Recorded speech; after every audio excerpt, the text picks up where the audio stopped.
Olá, olá, você está ouvindo o Papo de Legista, seu podcast sobre medicina legal, perícias médicas, medicina, enfim, tudo que tem direito. Meu nome é Yuri Franco Trunker, sou especialista em medicina legal e perícia médica e nesses próximos minutos vou falar de um tema que é muito importante no âmbito não só da medicina legal, mas também na medicina assistencial, que é intimamente relacionado com a emissão de documentos médicos. Quando no caso, paciente, para nós, na perícia, periciado, né?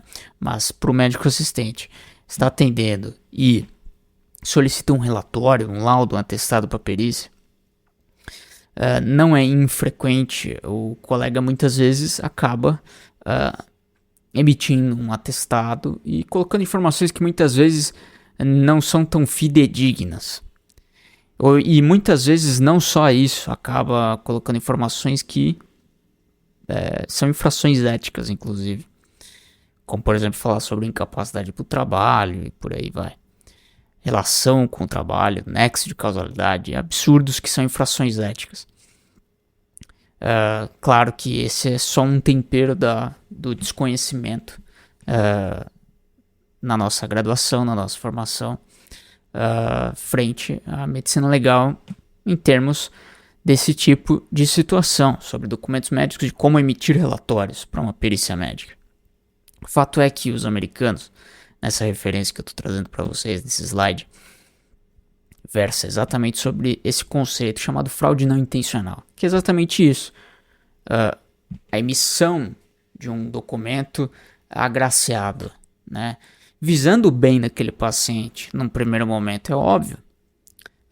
Contudo, isso gera repercussões muito importantes na sociedade, repercussões que prejudicam o próprio periciado, muitas vezes por incutir uma situação de incapacidade quando não há, e aí o perito acaba tendo essa situação complexa, né?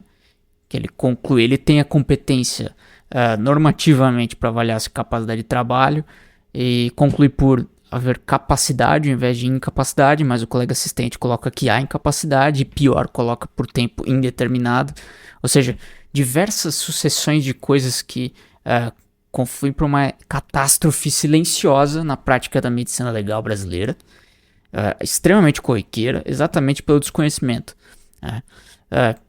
Frente a isso. E a fraude não intencional é um conceito que os americanos trouxeram, que ele é inerente em qualquer lugar do mundo, e que eu trago para vocês desse ponto que faz muito sentido na nossa prática. E para além disso, como se não bastasse esse aspecto, existe um ponto na nossa normativa, que é justamente o de fraude não intencional do ponto de vista normativo, de lei, artigo 347 do Código Penal.